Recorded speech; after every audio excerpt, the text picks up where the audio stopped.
সৌমিতা দাশগুপ্তের লেখা গল্প ইলিশের গন্ধ। দীপ্তাশা মাছের বাজারে ঢুকতেই পল্টু বলল, এটা কিন্তু ঠিক নয় দিদি। গত পরশু আপনি জগার কাছ থেকে ইলিশ নিলেন। 4-5 দিন আগেও দেখেছি আপনি কানুদার কাছ থেকে নিয়েছেন। আমি কি দোষ করলাম? আমি কি পচা ইলিশ রাখি? আমার কাছ থেকেও তো নিতে পারেন, সস্তায় দেব। আপনার জন্য মাত্র 2000 টাকা, আর স্বাদের ব্যাপারে কোনো কথা হবে না। এখন ইলিশের মরশুম চলছে, এই সময় সে প্রায় ইলিশ মাছ কিনে থাকে। ইলিশ মাছ যে তার বড় প্রিয়।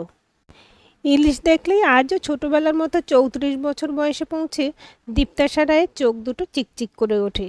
ইলিশের স্মৃতি যে তার কাছে, না থাক, আজকে একটা বিশেষ দিন। আজকের দিনে আর সেই ঘটনা সে মনে করতে চায় না।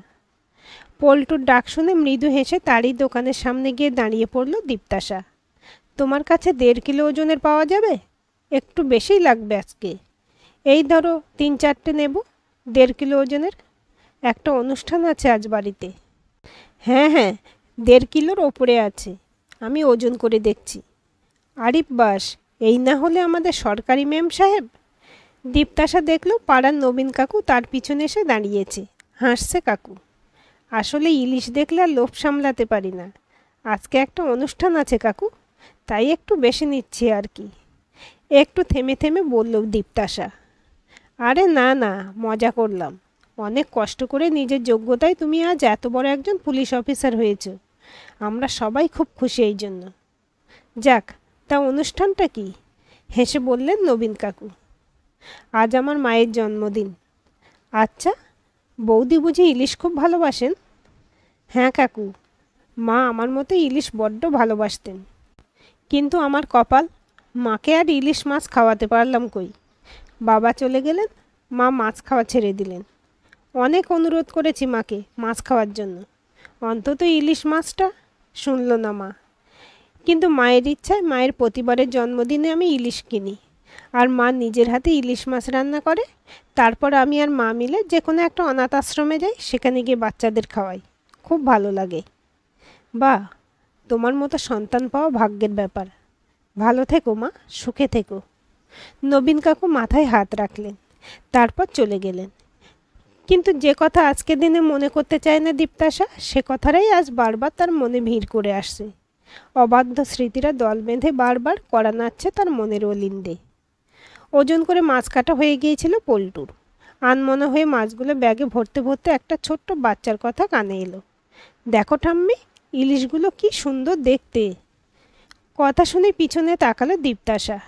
উল্টো দিকের মাছের দোকানে দাঁড়িয়ে আছে রমলা আর তার 10 বছরের নাতনি বুকান। বুকান অদ্ভুতভাবে তাকিয়ে আছে পল্টুর দোকানের ইলিশ মাছগুলোর দিকে। বুকানের চোখের দৃষ্টির সাথে দীপ্তাশা বহু বছর আগের আরও একজন মেয়ের চোখের দৃষ্টির হুবহু মিল পাচ্ছে। ভীষণ চেনা যে এই দৃষ্টি। এইভাবেই সেই ছোট্ট মেয়েটাও খাবারের দিকে তাকিয়ে থাকতো, বিশেষ করে ইলিশের দিকে। খুব লোভী ছিল মেয়েটা। কিন্তু একদিন তার মা, উফ কি যন্ত্রণা। কেমন আছিস? রমলা নিজের থেকেই কথা বলল।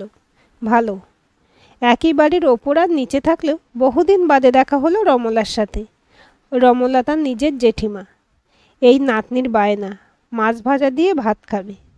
আমাদের মাছ লাগে না, ওর জন্যই কিনি মাঝে মাঝে।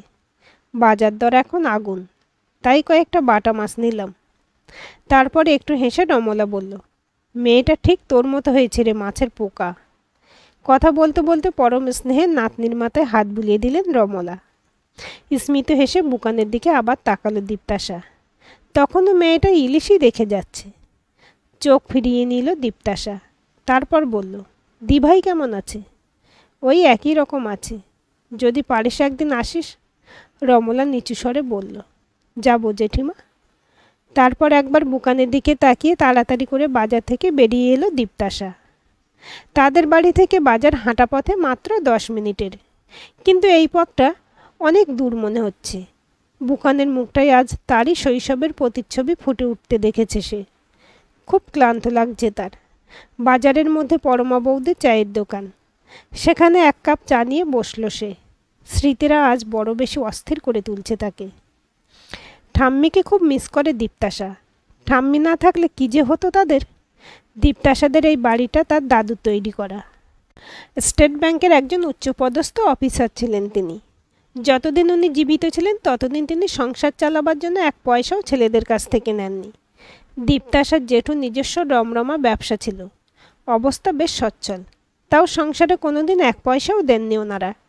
তুলনামূলকভাবে দীপ্তাসার বাবা একটি ছোট জুট মিলে কাজ করতেন, খুব সামান্য বেতন।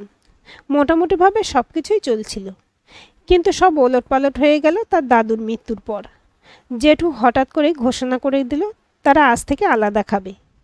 একই রান্নাঘরে একদিকে তার মা আর ঠাম্মি রান্না করত, আর অপরদিকে জেঠিমা। ঠাম্মির পেনশন তখন হাফ হয়ে গেছে। দীপ্তাসার বাবার ওই সামান্য রোজগার, তারই মধ্যে চলতে থাকলো তার পড়াশোনা। একটি সরকারি স্কুলে পড়াশোনা করত সে। যথেষ্ট মেধাবী ছাত্রী ছিল সে। দীপ্তাসার ঠাম্মি প্রায়ই বলতেন, তুইও তোর বাবার মতোই হয়েছিস। তোর বাবাও খুব মেধাবী ছাত্র ছিল জানিস, তোর জেঠুর থেকেও মেধাবী। কিন্তু সবই কপাল। তোর বাবা কেন যে একটা ভালো চাকরি পেল না কে জানে। শীর্ষা ছিল তার জ্যাঠতুতো দিদি, দীপ্তাসার থেকে 5 বছরের বড়। কনভেন্টে পড়তো। স্কুলের বাস আসতো, দামি স্কুল ব্যাগ পিঠে করে বাসে উঠে যেত শীর্ষা। দীপ্তাসা তাকিয়ে থাকতো। কী যে ভালো লাগতো দিদিভাইকে দেখতে। এক একদিন এক এক রকমের টিফিন বানিয়ে দিত জেঠিমা তার দিদিভাইকে। অনেক বড় করে জন্মদিন পালন হতো শীর্ষার। জেঠু জেঠিমা কত সুন্দর সুন্দর চকলেট আনতো দিভাইয়ের জন্য। কত বারবি ডল ছিল। শীর্ষার সঙ্গে একই সঙ্গে তার বেড়ে ওঠা। শীর্ষা যখন দামি বারবি ডল নিয়ে খেলতো, দীপ্তাসা তখন ছোট্ট একটা আলুর পুতুল নিয়েই খুশি থাকতো। শীর্ষা যখন দামি একটা ফ্রক পরে বিয়ে বাড়ি যেত, দীপ্তাসা তখন বহু পুরনো জামাটাকে পরিপাটি করে ইস্ত্রি করে পরে নিত। শীর্ষের ফেলে দেওয়া অর্ধসমাপ্ত খাতাগুলোকে তুলে এনে দিব্যি তাতে স্কুলে রাপ কাজ করে নিত দীপ্তাসা। তাতে কখনো কোনো আক্ষেপ ছিল না তার। শীর্ষার কোনো কিছু দেখেই সে কোনোদিন ঈর্ষাবোধ করেনি। সেরকম স্বভাবই তার ছিল না। কিন্তু হাজার চেষ্টা করেও দীপ্তাসা নিজেকে যেটা থেকে সংযত করতে পারত না সেটা হলো খাওয়া। বরাবরই খাওয়ার প্রতি অস্বাভাবিক লোভ ছিল দীপ্তাসার। জেঠিমা যখন তার দিভাইয়ের জন্য আলাদা করে খাবার বানাতো তখন সে ঠিক গন্ধ পেত। যেখানেই থাকতো ছুটে চলে আসতো রান্নাঘরে। তারপর জোরে জোরে শ্বাস নিয়ে খাবারের গন্ধটাকে উপভোগ করত। মা ঠিক বুঝে যেত, অনেক বকুনি খেত এজন্য। জেঠিমা নিজের মনে বলতো, না, এবার ওপরে একটা পাকাপাকি থাকার ব্যবস্থা করতে হবে দেখছি। একই রান্নাঘরে রান্না করা বড় অসুবিধা। মেয়েটার জন্য যে একটু ভালো মন্দ রান্না করব তার উপায় থাকে না। খাবারের দিকে সবসময় এমনভাবে তাকিয়ে থাকে যে 2 দিন বাদে বাদেই আমার মেয়েটার শরীর খারাপ হয়ে যাচ্ছে। ইঙ্গিত কাকে করতো তা বুঝতে আর কারো বাকি থাকতো না। মা খুব কাঁদত, বলতো, তুই তো আমার সোনা মেয়ে মা, তোকে নিয়ে তো আমার কোনো ঝামেলা নেই, তুই তো খুব বুঝের।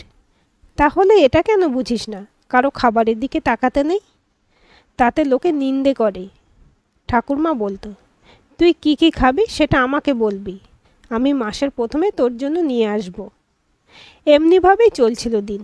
হঠাৎ একদিন দীপ্তাসা দেখল ক্লান্ত শরীরে তার বাবা সময়ের আগেই বাড়ি চলে এসেছে। সে তখন ক্লাস 7-এ পড়ে। বাবা এসে মাকে আর ঠাকুরমাকে ডেকে কি যেন বলল।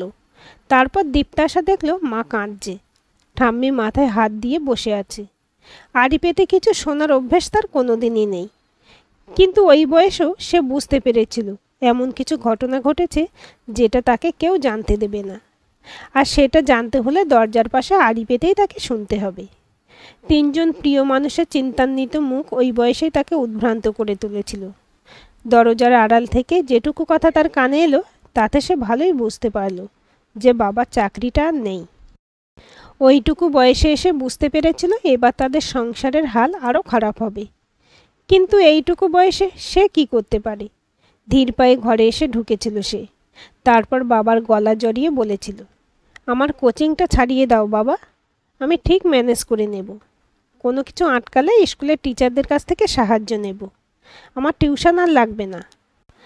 বাবা তাকে বুকে জড়িয়ে ধরেছিলেন। তুই আমার সোনা মা, তোর জন্য তো কিছুই করতে পারি না, টিউশনটা থাক, আমি চালিয়ে নেব, টুকটাক কিছু করে নেব মা, তুই চিন্তা করিস না। কোনো দিনও কোনো বায়না ছিল না দীপ্তাসার, কিন্তু খাবারের লোভটা, সেটা তো কিছুতেই সংযত করতে পারছিল না সে।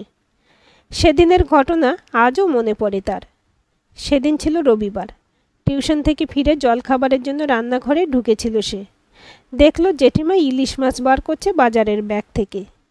কি বড় বড় পিস। মনে মনে ভাবছিল, আহা, আজ ইলিশের গন্ধ পাওয়া যাবে। আজকে সে সহজে নিজের ঘরে যাবে না, বারান্দায় বসে বসে গন্ধ শুঁকবে। তার মা কি করে যেন সব টের পেয়ে যেত। মেয়ের দিকে তাকিয়ে বলেছিল, জলখাবারটা নিয়ে সোজা নিজের ঘরে চলে যাও। কিন্তু লোভ বোধহয় একেই বলে। একটু ইলিশের গন্ধ প্রাণ ভরে নেবে বলে সেই সুযোগ খুঁজছিল। মাকে যেই পুজোর ঘরে ঢুকতে দেখল দীপ্তাশা, ঠিক তখনই চুপিসারে এসে সে রান্নাঘরের বাইরে যে বড় মিট সেলফটা ছিল তার পিছনে লুকিয়ে থাকলো। জেঠিমা তখন রান্না করছে। কি দারুণ গন্ধ আসছে ইলিশের। নিজের ঘরে বসেও সে গন্ধ পাচ্ছিল, কিন্তু এখন যেন আরও বেশি করে পাচ্ছে। তবু জোরে জোরে শ্বাস নিয়ে গন্ধটা আরও ভালো করে উপভোগ করছিল সে, যাতে সে যখন ডাল আর আলু সিদ্ধ দিয়ে ভাত খেতে বসবে তখন ওই ডাল আর আলু সিদ্ধের সঙ্গে যেন ইলিশের গন্ধটা মিলেমিশে একাকার হয়ে যায়। কতক্ষণ চোখ বন্ধ করে দাঁড়িয়েছিল মিট সেলফের পাশে তার খেয়াল নেই। জেঠিমার কথায় সম্বিত ফিরল তার। কি করছিস দরজার ধারে দাঁড়িয়ে দাঁড়িয়ে? জোরে জোরে শ্বাস নিয়ে গন্ধ শুঁকছিস? উফ, পারিসও বটে তুই। ঠিক যেই ভয়টা করছিল দীপ্তাশা সেটাই ঘটল। জেঠিমার গলার আওয়াজ পেয়ে মা এসে দাঁড়ালো। মাকে দেখেই জেঠিমা বলতে শুরু করলো, মেয়েদের এত লোভ ভালো না, শেখাস একটু মেয়েকে। এখানে দাঁড়িয়ে দাঁড়িয়ে গন্ধ শুঁকছে। দীপ্তাশা দেখলো তার মায়ের চোখে আগুন জ্বলছে। মায়ের এই মূর্তির সঙ্গে সে পরিচিত নয় একটু। ভয়ে কাঁপছে সে। জেঠিমা রান্নাঘর থেকে একটা ইলিশ মাছ ভাজা বাটি করে এনে তার হাতে দিয়ে বলল, নে খা, খেতে ইচ্ছে করলে চাইবি, কিন্তু এরকমভাবে গন্ধ শোঁকা ভালো না, খুব বাজে। বড় হচ্ছিস, এগুলো শিখতে হবে তো। ব্যাস, আর কিছু মনে নেই তার। শুধু এইটুকু মনে আছে, জেঠিমা চলে যেতেই যে মা তার গায়ে কোনো দিন হাত তোলেনি সেই মা তার গাল দুটোকে চেপে ধরে জিভটাকে টেনে, উফ, কি সাংঘাতিক যন্ত্রণা করছিল। ঠাম্মি বাবা দুজনে দৌড়ে এসেছিল। কারো সাধ্য ছিল না সেদিন তার মাকে ঠেকায়। জ্ঞান হারিয়ে ফেলেছিল দীপ্তাশা। ধুম জ্বর এসে গিয়েছিল তার। দুদিন পুরো জ্বরের ঘোরে ছিল সে। দুদিন বাদে যখন একটু সুস্থ হলো তখন দেখেছিল তার মায়ের মাথায় ব্যান্ডেজ করা। ঠাম্মি বলেছিল তাকে ওরকমভাবে মারবার পর তার মা নিজেকে শাস্তি দিয়েছিল। নিজের মাথা বারংবার দেওয়ালে ঠুকেছিল। মায়ের মুখে শুনেছিল দীপ্তাশা, ঠাম্মি নাকি জেঠু জেঠিমাকে স্পষ্ট করে জানিয়ে দিয়েছিল, তোমাদের এই রান্নাঘরে আর রান্না করতে হবে না। এখন আপাতত তোমরা ছাদের চিলেকোঠা ঘরে নিজেদের রান্নার ব্যবস্থা করে নাও, আর তারপর পাকাপাকিভাবে দোতলার ঘর তুলে নিজেরাই নিজেদের আলাদা ব্যবস্থা করে নাও। নিচের তলাটা আমার ছোট ছেলের থাকবে। তোমরা ওপরে নিজেদের মতো করে বানিয়ে নাও, এবং সেটা খুব তাড়াতাড়ি করার চেষ্টা করো। খুব খুব কষ্ট হয়েছিল দীপ্তাশার সেদিন মায়ের জন্য। মাকে জড়িয়ে ধরে সে সেদিন কথা দিয়েছিল, আর কোনো দিনও সে খাওয়া দেখলে গন্ধ শুঁকবে না, কোনো দিনও সে শ্বাস টেনে ঘ্রাণ নেবে না। নিজেকে নিজে কথা দিয়েছিল দীপ্তাশা, নিজে রোজগার না করা অবধি কোনো দিন সে ইলিশ খাবে না। তারপর সময় আরও এগিয়ে গেছে। দীপ্তাশা যখন মাধ্যমিক দেয় তখন শীর্ষার বিয়ে ঠিক হয়, অবশ্যই খুব বড়লোক পরিবারের সাথে। ঠাম্মি জেঠিদের আগেই জানিয়ে দিয়েছিল যে দীপ্তাশারা কেউ নিমন্ত্রণ রক্ষা করতে যাবে না, শুধুমাত্র ঠাম্মি গিয়েছিল। একটা সোনার বালা দিয়ে আশীর্বাদ করে এসেছিলেন। কিন্তু কিছুদিন বাদে ঠাম্মির মুখেই শুনেছিল দীপ্তাশা শীর্ষের শ্বশুরবাড়ি থেকে নাকি গাড়ি চেয়েছে, জেঠু কিনেও দিয়েছে। তারপর আবার ছেলে নিজেই নিজের জন্য পুজোর উপহার হিসেবে সোনার রিসলেট চেয়েছে, এবং সেটা জেঠু দিতে বাধ্য, কারণ না দিতে পারলে শিষ্যার উপরে চলে অকথ্য অত্যাচার। কিন্তু ওই সমস্ত কথায় দীপ্তাশার বিন্দুমাত্র আগ্রহ ছিল না। ঠাম্মি মায়ের কাছে বলতো, ওর কানে আসতো, ব্যাস এইটুকুই। যাই হোক, দেখতে দেখতে দীপ্তাশা খুব ভালো নাম্বার নিয়ে উচ্চ মাধ্যমিক পাশ করলো। প্রচুর টিউশন পড়াতো সে, নিজের পড়ার খরচ চালিয়েও সংসারে টুকিটাকি সাহায্য করত সে। কিন্তু হঠাৎই একদিন সবাইকে ফাঁকি দিয়ে তার ঠাম্মি চিরতরে হারিয়ে গেল। খুব কেঁদেছিল দীপ্তাশা। সেই সময় জেঠু সাহায্যের হাত বাড়ালো, সেটা নিতে অস্বীকার করে। খুব ছোট করে হলেও অতি নিষ্ঠার সাথে দীপ্তাশা ঠাম্মির পারলৌকিক কার্য সম্পন্ন করেছিল।